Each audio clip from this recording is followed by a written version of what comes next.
साधु सर्वप्रथम इस प्रेस वार्ता में उपस्थित होने के लिए मैं मीडिया से जुड़े हुए मेरे तमाम पत्रकार साथी भाइयों का मैं स्वागत करता हूं। क्षमा चाहूंगा कि एक दो बार आज प्रेस वार्ता का ये समय बदला गया। कुछ ऐसे कार्यक्रम जुड़े जो पूर्व निर्धारित नहीं थे। सुबह मुख्यमंत्री जी से मुलाकात का समय हुआ। लोक जनशक्ति पार्टी रामविलास का प्रतिनिधि मंडल मुख्यमंत्री जी से मुलाकात कर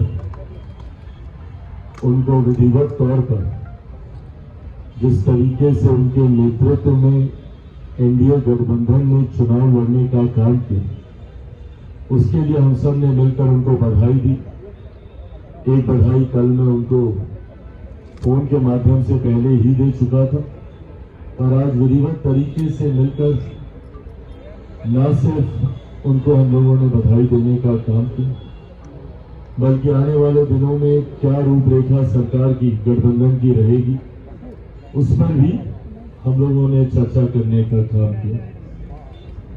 आज जब यहाँ आप सबके सामने आपसे रूबरू हो रहा हूं और एक ऐसे कार्यालय में जिस कार्यालय से मेरे नेता मेरे पिता आदरणीय रामविलास पासवान जी की पुरानी यादें जुड़ी हुई हैं, आज मुझे इस बात की खुशी है, इस बात का गर्व है कि आज कहीं ना कहीं हमारी पार्टी ने अपनी मेहनत अपने परिश्रम से, कार्यकर्ताओं के मेहनत परिश्रम से आज पार्टी ने अपने आप को इस मुकाम तक लेकर जाने का काम किया जो सोच मेरे नेता आदरणीय रामविलास पासवान जी की रही। सन 2000 में जब से पार्टी का गठन हुआ तब से लेकर अभी तक ये दूसरा पार्टी का सबसे बेहतरीन प्रदर्शन रहा।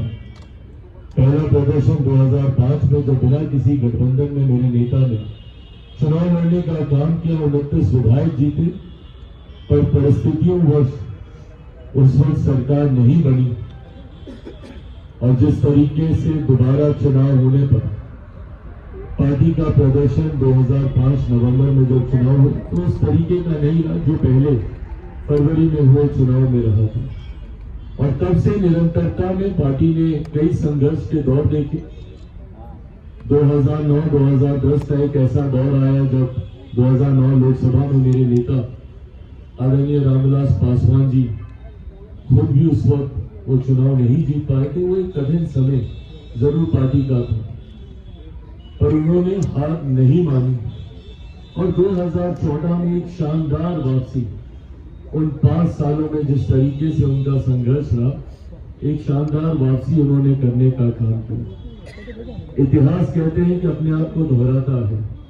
लगभग 2020 के आसपास पुनः मेरे सामने ऐसी ही परिस्थिति आई जहां पार्टी की समाप्ति की भी घोषणा कई दलों के द्वारा कई अलग अलग मंचों पर कर दी गई थी। 2020 में पार्टी का प्रदर्शन अपेक्षा के अनुरूप नहीं रहा और उसके बाद 2021 में जिन उतार चढ़ाव से पार्टी और मैं खुद व्यक्तिगत तौर पर गुजरा, कहीं ना कहीं 2022 आते आते तक ये मान लिया गया था कि लोक जनशक्ति पार्टी और चिराग पासवान समाप्त है और मेरी रगों में भी मेरे नेता मेरे पिता आदरणीय रामविलास पासवान जी का खून है। 2009 के बाद न उन्होंने हार मानी थी और संघर्ष कर पार्टी को ऊंचाइयों तक वो लेकर गए थे। उन्हीं का खून मेरी रगों में है। 2020 में जब प्रदर्शन हम लोगों की अपेक्षा के अनुकूल नहीं रहा, मैंने भी उन्हीं से ही सीख लेते हुए पार्टी को नई ऊंचाइयों तक लेकर जाऊंगा, ये संकल्प लिया। 2024 में गठबंधन ने अपना विश्वास जताते हुए एक सांसद वाली पार्टी को 5 लोकसभा की सीटें भी लड़ने के लिए 5 की 5 हम लोग जीते और विधानसभा में 0 विधायक वाली पार्टी। मैं एक विधायक बोलने लगा था तो बोलते बोलते याद आया कि जो विधायक थे वो भी पार्टी का साथ छोड़कर चले गए थे। और उन्होंने दूसरे दल का साथ थामा था। तो ऐसे में एक 0 विधायक वाली पार्टी को जिस तरीके से गठबंधन ने विश्वास जताकर 29 सीटें देने का काम किया और 29 में भी ऐसी सीटें देने का काम किया जो गठबंधन ने विश्वास रखा कि ये कठिन सीटें हैं और ये कठिन सीटें लोक जनशक्ति पार्टी रामविलास चिराग पासवान ही जिता कर ला सकते हैं। मेरे लिए ये बहुत बड़ी बात थी।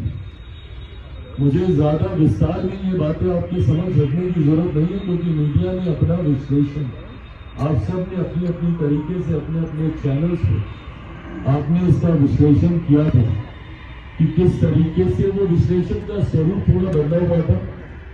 उसके पीछे की सोच ये बताई जा रही थी कि चिराग पासवान को ये सीटें हारने के लिए दी गई हैं और मेरे कुछ शुभचिंतक जो मेरे बारे में सोच रखते हैं कि भैया कैसे चिराग पासवान को कमतर आंका जाए, उन्होंने खासतौर पर ये नैरेटिव सेट करना शुरू किया कि 2020 में चिराग पासवान ने खेल किया था जदयू के साथ और 2025 में ये खेल जदयू ने कर दिया चिराग पासवान के साथ। ऐसी सीटें थमाकर जिसमें 100% स्ट्राइक रेट का झुंझुना बजाने वाला लड़का, इसमें तो कम से कम प्रदर्शन अपना अच्छा नहीं कर पाएगा। और थ्रू आउट द इलेक्शन, पूरे चुनाव प्रचार के दौरान ये नैरेटिव सेट करने का प्रयास किया गया कि जदयू और लोजपा में दरारें हैं, ये दरारें भरी नहीं गई हैं, अब चिराग पासवान से बदला लेने का समय आ गया और अब चिराग अगर 4-5 सीटें भी इसमें से जीत जाएंगे तो बहुत बड़ी बात होगी। एंड मोर और लेस अधिकांश एग्जिट पोल ने भी वैसा ही दिखाना शुरू किया, जहां पे हम लोगों को दहाई के आंकड़े तक भी लेकर जाने में कई एग्जिट पोल की सांस फूलने लगती थी।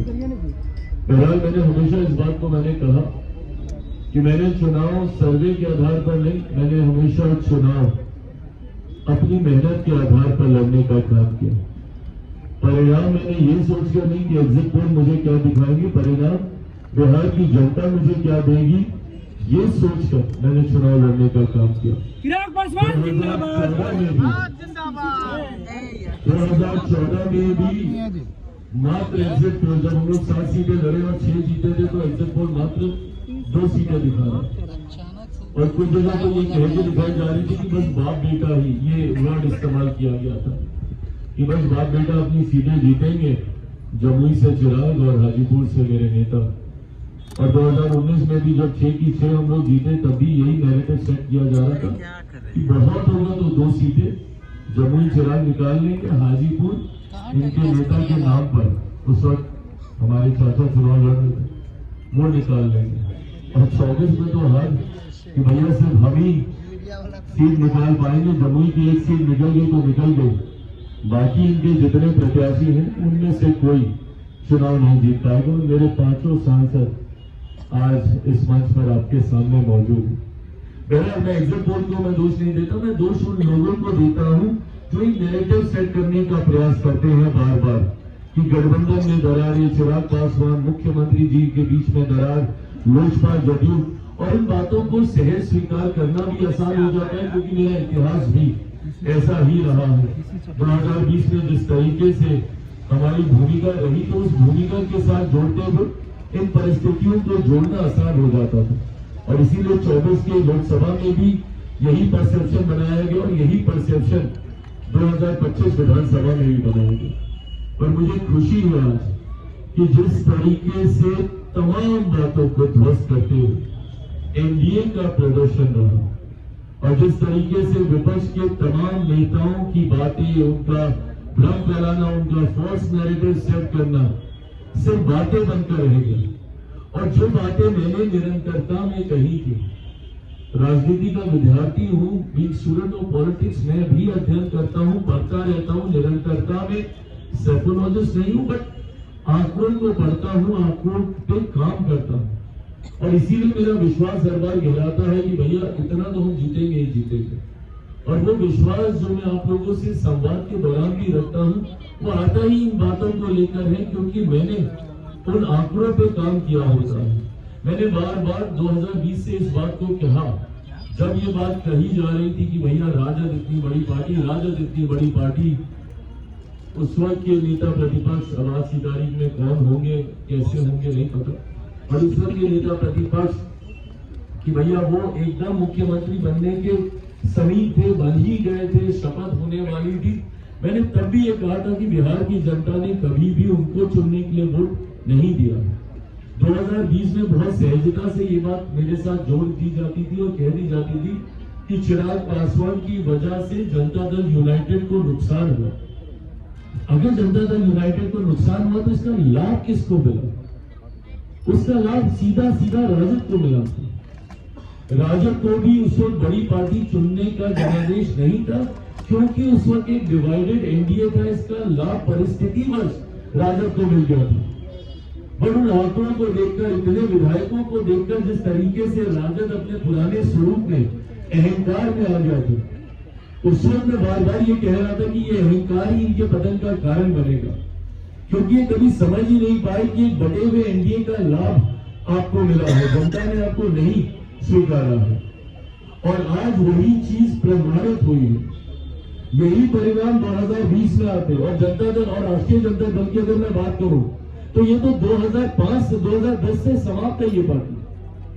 2010 में जिस तरीके से एनडीए को प्रचंड बहुमत, एक ऐतिहासिक बहुमत मिला था, उसी वक्त राजद को अस्वीकार कर दिया गया था और ये अस्वीकार 2005 में भी हो गया था। तो एक बार जो 90 के जंगल राज के बाद, उन 15 सालों के शासन के बाद जनता ने राजद को अस्वीकार करने का काम किया। बिहार की जनता ने कभी उन्हें दोबारा स्वीकार नहीं किया। अब उसके बाद सिर्फ परिस्थितियां बनती गई। 2010 में जनता ने एक स्पष्ट जनादेश दे दिया कि भैया राष्ट्रीय जनता दल जंगल राज वाला नेतृत्व तो हमें नहीं चाहिए। पर 2015 में परिस्थितिवश पुनः उन्हें मौका मिला। मुख्यमंत्री नीतीश कुमार जी के उनके साथ जाने की वजह से उन्हें लाभ हुआ और 2020 आते आते तक जिस तरीके से एनडीए में बिखरा हुआ, अगर 2015 का भी एनडीए वैसा ही रहता जैसे आज है तो भी इन लोगों के लिए खाता खोलना मुश्किल होता। 2020 में भी आज जैसे हम लोग हैं वैसे ही रहते तो इन लोगों के लिए दहाई का आंकड़ा पार करना मुश्किल होता। और 2025 ने तो प्रमाणित कर ही दिया भैया। इतना बुरा हर्ष कई लोग सोचते हैं कि और कहते हैं कि भैया ये तो कल्पना भी नहीं की थी। बिल्कुल कल्पना की थी, मैंने कल्पना की थी और मैं बार बार आप लोगों से बातचीत के दौरान इस बात को मैं कहता रहा था और मैं कह रहा था कि भैया अगर हम लोग यूनाइटेड तौर पर चुनाव लड़ लेंगे तो कोई कारण नहीं है कि राष्ट्रीय जनता दल या महागठबंधन अस्तित्व में भी आ सके। जिस तरीके से इनकी बुरी करारी हार हुई है, ये दर्शाता है कि जिस तरीके से महागठबंधन राष्ट्रीय जनता दल को बिहार की जनता आज से नहीं दशकों से नकार चुकी है, पिछले 20 साल से नकार चुकी है। ये सिर्फ एक भ्रम बना हुआ है और इस बार तो भ्रम यहां तक टूटा कि जिस एमवाई समीकरण की ये लोग बात करते थे, इस बार तो वो एमवाई समीकरण तक ध्वस्त हुआ है। और इस बार कई ऐसे एम हैं एक बड़ी संख्या में जिन्होंने हम लोगों का साथ देने का काम किया, जो मुख्य धारा के साथ जुड़ना चाहते हैं, और कई ऐसे वाई के साथी भी हैं जो इस बात को समझ गए भैया कि वाई का मतलब सिर्फ एक परिवार है महागठबंधन में। वाई का मतलब मुख्यमंत्री भी मैं, मेरे जेल जाने के बाद मेरी अर्धांगिनी, अगली पीढ़ी आएगी तो मेरा बेटा सांसद बनने की बात आएगी तो मेरी बेटी, कोई भी लाभ मिलने की बात होगी तो मेरा परिवार। तो वाई भी इस बात को अच्छी तरीके से समझ गया। आज उसी समाज से आने वाले मेरे कई विधायक आप सबके पीछे यहाँ पर मौजूद है। तो ऐसे में चुनाव पहले दिन से ही स्पष्ट था कि जिस एकजुटता के साथ एनडीए चुनाव लड़ रहा था, जहां पर बात से विकास की हो रही थी, जहां पर बात डबल इंजन से मिलने वाले लाभ की हो रही थी, जहां पे बात मेरे प्रधानमंत्री के सोच की हो रही थी, जहां पे बात मुख्यमंत्री नीतीश कुमार जी के अनुभव की हो रही थी, जहां पे बात बिहार फर्स्ट बिहारी फर्स्ट की हो रही थी, जहां पे इंडिया घटक दलों की एकजुटता की बात हो रही थी, तो वहीं दूसरी तरफ महागठबंधन के अहंकार की बात हो रही थी, एक दूसरे को सम्मान न देने की बात हो रही थी। आप बताइए भैया, ये कौन सहज स्वीकार करेगा कि इतनी माथा बच्ची के बाद, हाथ पांव जोड़ने के बाद, एक दूसरे को हाथ दिखाने के बाद तो अपने मुख्यमंत्री के चेहरे पे सहमति दी। अगर ये सहमति इतनी पहले ही थी तो राहुल जी तो भूल के गए थे ना भैया भैया, उस वक्त घोषणा कर रहे थे उनके चेहरे पर किस तरीके से उनको डराना धमकाना पड़ा, तब जाके वो चेहरे की घोषणा हो। और एक और जो मुख्यमंत्री बनने के लिए भैया पूरी पार्टी को ही उन्होंने स्वाहा कर दिया, और उस पर भी अहंकार उस गठबंधन का देखिए कि जनादेश अभी तक आया नहीं था, और 18 तारीख को हम शपथ लेंगे, 18 तारीख को हम शपथ लेंगे। ये लोकतंत्र की भाषा नहीं है, ये अहंकार की भाषा है, ये तानाशाही की भाषा है। और जिसको 90 के दशक के बाद जनता ने नकारा, तो आज तक उन्होंने कभी स्वीकारा नहीं। आज के बाद राष्ट्रीय जनता दल जिस तरीके से ये सांप्रदायिकता जातीयता का प्रतीक बन चुका था, एमवाई समीकरण, और कल मुझे खुशी हुई कि जिस बिहार पर बिहारी फर्स्ट की सोच को मेरे प्रधानमंत्री जी ने भी मजबूती से दोहराने का काम किया। जिस बात को मैंने हर मन से कहा कि सही मायनों में बिहार में कोई एमवाई समीकरण है, तो उस एम में देश की ही नहीं दुनिया की आधी आबादी का प्रतिनिधित्व करने वाली महिलाएं हैं, तो उस वाई में मेरे प्रदेश की ही नहीं देश की सबसे बड़ी आबादी युवाओं की है। ये है सही मायनों में एमवाई का समीकरण। कल प्रधानमंत्री जी ने भी इस बात को मजबूती से कहने का काम किया। इस एमवाई समीकरण के साथ आने वाले दिनों में हमारी सरकार कार्य करने का काम करेगी, जहां पे जात पात धर्म मजहब से उठकर एक समावेश की सोच के साथ, जिसमें बिहार पर बिहारी फर्स्ट का मजबूत समर्थन आप सबको देखने को मिलेगा। मेरे प्रधानमंत्री के सोच वाली सरकार, मुख्यमंत्री नीतीश कुमार जी के अनुभव वाली सरकार, बिहार फर्स्ट बिहारी फर्स्ट के समर्थन वाली सरकार आने वाले दिनों में आप सबको देखने को मिलेगी। मैं ये मानता हूं कि अगले 5 साल बिहार के लिए स्वर्णिम काल के तौर पर होंगे। पिछले साल सवा साल में हम सब ने अनुभव किया कि कैसे मेरे प्रधानमंत्री के लिए बिहार प्राथमिकता है। देश का प्रधानमंत्री साल भर के भीतर 12-13 बार बिहार आते हैं। चुनाव प्रचार को जिस तरीके से उन्होंने लीड करने का काम किया, जिस तरीके से हर दूसरे दिन बिहार आकर उन्होंने यहाँ पे प्रचार करने का काम किया, ऐसे में परिणामों के बाद जहां मैं बिहार की जनता का धन्यवाद करता हूं कि सही समय पर लिया गया सही फैसला। आज की तारीख में बिहार में जरूरत है इस डबल इंजन की सरकार की, तो वहीं मैं मेरे प्रधानमंत्री का धन्यवाद करता हूं, जितनी मेहनत उन्होंने चुनाव प्रचार में करने का काम किया। हर दूसरे दिन बिहार आकर जिस तरीके से उन्होंने बिहारियों में ये विश्वास दिलाने का काम किया, चुनाव से पहले भी जिस तरीके से निरंतरता में बिहार आकर लाखों करोड़ों की परियोजनाओं को बिहार बिहारियों के लिए समर्पित करने का काम किया, न सिर्फ शुभारंभ किया बल्कि उद्घाटन कर बिहारियों को उन योजनाओं को समर्पित करने का काम किया। इन चीजों ने विश्वास बढ़ाया बिहारियों के मन में। और जिस तरीके से मुख्यमंत्री नीतीश कुमार जी ने इस पूरे चुनाव कैंपेन को लीड करने का काम किया, कल मैंने फोन के माध्यम से तो उनको बधाई दिया, आज व्यक्तिगत मुलाकात में भी मैंने मुख्यमंत्री जी को बधाई देने का काम किया। जिस तरीके से उनके ऊपर व्यक्तिगत आरोप लगाए गए, जिस तरीके से उनके स्वास्थ्य को लेकर बार बार विपक्ष के द्वारा टिप्पणी की गई, मुख्यमंत्री जी ने करके दिखाया कि आप जितना उनके ऊपर प्रहार कीजिएगा वो उतने ही मजबूत होकर बाहर निकलेंगे। न सिर्फ उन्होंने चुनाव कैंपेन को लीड किया बल्कि विपरीत परिस्थितियों में जब बिहार के दूसरे तथाकथित युवा नेता कमरे में बैठे हुए थे, क्योंकि मौसम खराब है, तो फोन पे भाषण दे रहे थे, उस वक्त मेरे मुख्यमंत्री गाड़ी से जाकर वो प्रचार कर रहे थे। जितनी सभाएं उन्होंने की, उन्होंने करके दिखाया कि भैया उनके अंदर आज भी वो क्षमता है, और इन्हीं बातों पर विश्वास किया। जितने फॉल्स नैरेटिव विपक्ष ने गढ़ने का काम किया, मेरे प्रधानमंत्री के बारे में जो व्यक्तिगत टिप्पणी की, उनके बारे में जिस तरीके से उनकी मां को लेकर किसी भी मंच पर वोट के लिए ये नाचने लगेंगे, इन बातों को लेकर कभी चौकीदार चोर है तो आज वोट चोरी की बात कहते हैं। जितने व्यक्तिगत प्रहार उनके ऊपर हुए उतना ज्यादा हमारा गठबंधन मजबूत है। बिहार बिहारी मर्यादाओं के लिए जाने जाते हैं, अपनी सभ्यता के लिए जाने जाते हैं।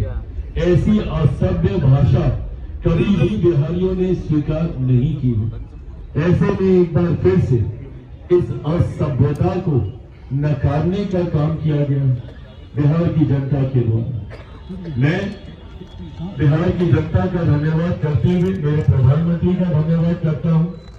कल फोन पर भी उनसे बातचीत हुई। उनको जहां मैंने धन्यवाद दिया उनके परिश्रम के लिए, उनके द्वारा जिस तरीके से लोक जनशक्ति पार्टी रामविलास हमारी भूमिका को सराहने का काम किया गया और जिस तरीके से उन्होंने कहा कि हमारी एकजुटता ही इस परिणाम का कारण है, उनके ये शब्द मेरे लिए, मेरे तमाम नेताओं के लिए, मेरे तमाम विधायकों का मनोबल बढ़ाते हैं। आज जिस तरीके से सुबह केंद्रीय गृह मंत्री अमित शाह जी का फोन आया और उनकी जो एक अहम सक्रिय भूमिका बिहार विधानसभा चुनाव के दौरान रही, उन्होंने जिस तरीके से लोक जनशक्ति पार्टी रामविलास की भूमिका को सराहने का काम किया, मैं मेरी पार्टी उनका भी धन्यवाद करती हूँ। जिस तरीके से भारतीय जनता पार्टी के राष्ट्रीय अध्यक्ष जेपी नड्डा साहब जी, उनकी सक्रिय भूमिका रही। विभिन्न राज्यों से आए हुए भारतीय जनता पार्टी के मुख्यमंत्री, उनकी भूमिका रही और एनडीए के तमाम हमारे घटक दल, उपेंद्र कुशवाहा जी हो, आदरणीय जीतन राम मांझी जी हो, हम लोगों के बीच भी दरार दिखाने के बहुत प्रयास किए गए, पर जिस सहजता से एक दूसरे की सीट पर जाकर हम लोगों ने प्रचार करके एक दूसरे के विधायकों को जिताने का काम किया। आज जब मुख्यमंत्री जी से मुलाकात हुई तो जिस मुस्कुराहट के साथ वो बता रहे थे कि ये देखिए हम वोट डालकर आए और हेलीकॉप्टर छाप पर हम वोट डालकर आए हैं, ये दिखाता है इस एकजुटता को। जहां मुख्यमंत्री जी का वोट हेलीकॉप्टर पर गया और अरुण जी यहीं पर मौजूद है हमारे बख्तियारपुर से, हमारे विधायक, तो वही दूसरी तरफ हमारा वोट भी तीर छाप हो गया है। अलौली विधानसभा जहां से गठबंधन से जनता दल यूनाइटेड से तीर छाप पर सदा साहब चुनाव वहां से लड़ रहे थे अलौली विधानसभा, तो रामचंद्र सदा साहब वहां से चुनाव लड़ रहे थे। ये दर्शाता है कि किस एकजुटता के साथ, और अगर ये नहीं होती तो ये परिणाम नहीं होते। इन बातों को आज मैं दोहरा इसीलिए रहा हूं क्योंकि थ्रू आउट हम लोगों के बीच में मेरे मांझी जी को लेकर, अरे लोकसभा में मैं उनके साथ बैठता हूँ, उनसे संवाद करता हूँ, उम्र में बड़े हैं, आदरणीय हैं, अनुभवी हैं, उनसे सीखता हूँ। उपेंद्र जी को लेकर कि भैया महुआ की सीट को लेकर के, महुआ के हमारे जॉइंट चलो यहाँ पे मौजूद है भैया संजय सिंह जी, ये वहां से जिस तरीके से इनकी जीत सुनिश्चित थी और जिस तरीके से विवाद को दर्शाने का काम किया गया, आज गठबंधन ने एकजुटता के साथ चुनाव लड़ने का काम किया। मैं यहाँ पर मौजूद मेरे तमाम योद्धाओं को, जिन्होंने मजबूती से चुनाव लड़ने का काम किया, और ये सामान्य बात नहीं थी जो मीडिया में ये चल रहा था, आंकड़े वो भी सही थे। लगभग 19 में से 16 सीटें हम लोगों की ऐसी थी जो सिटिंग सीट नहीं थी, और उन 16 सीटों में से भी कई सीटें ऐसी थी जिसको हम लोग लंबे समय से हम लोगों ने नहीं जीता था, जो पिछले 5 साल ही नहीं, इससे पहले भी 2 सीटें तो ऐसी थी जो पिछले 15 साल से एनडीए नहीं जीता था। उसमें से 9 सीटें ऐसी थी जो पिछले 10 साल से एनडीए नहीं जीता था, और उसमें से 4 सीटें ऐसी थी जो पिछले चुनाव में एनडीए हार चुका था। ऐसे में गठबंधन ने ये विश्वास जताया, और ये बात केंद्रीय गृह मंत्री जी से जब हुई भी थी तो उन्होंने भी इस बात को कहा था कि आप में ये क्षमता है कि आप इसमें से अधिकांश सीटों को आप निकाल पाएंगे। महज 29 में से 3 सीटें ऐसी थी जो हमारी सिटिंग सीटें थी।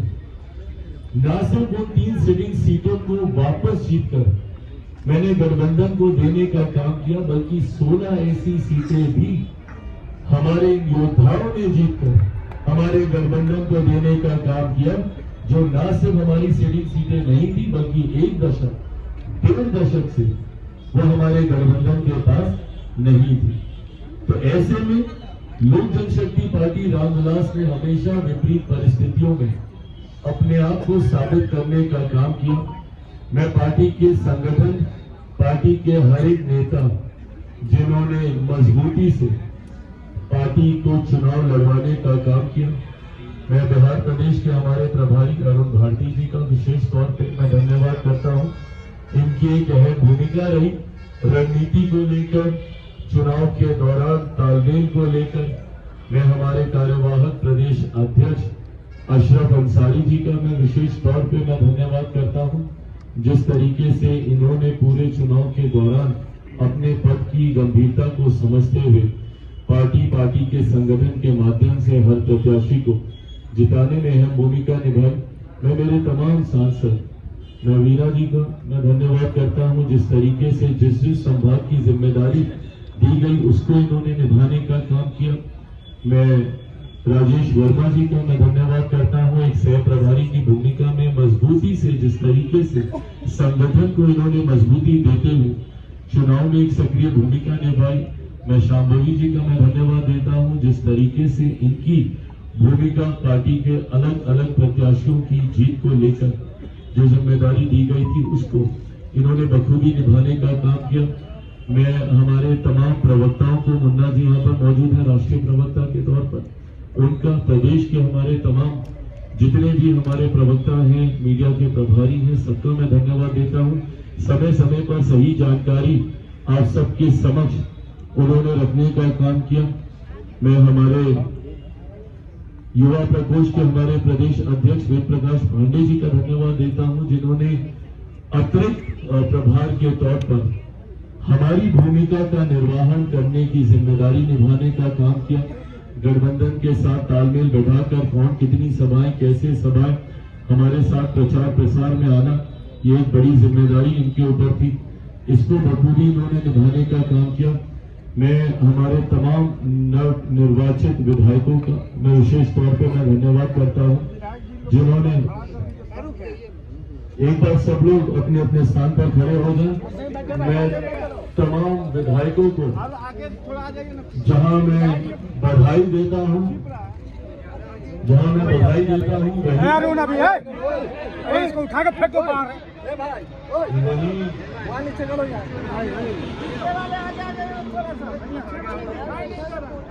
जो लंबे वाले हैं वो थोड़े से पीछे, जो आगे आप सब लोग आगे आ जाइए, साथ में खड़े हो जाइए, सब लोग साथ में खड़े हो।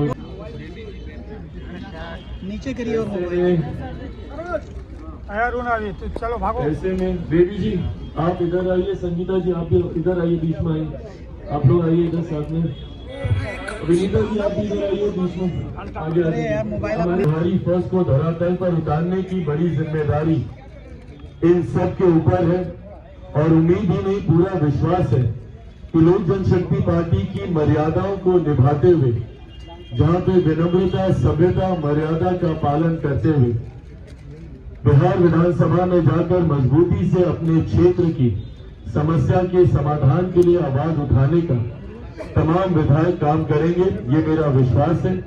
आने वाले दिनों में विधायक दल के नेता के तौर पर एक बार फिर से राजू तिवारी जी पर पार्टी ने भरोसा करने का काम किया।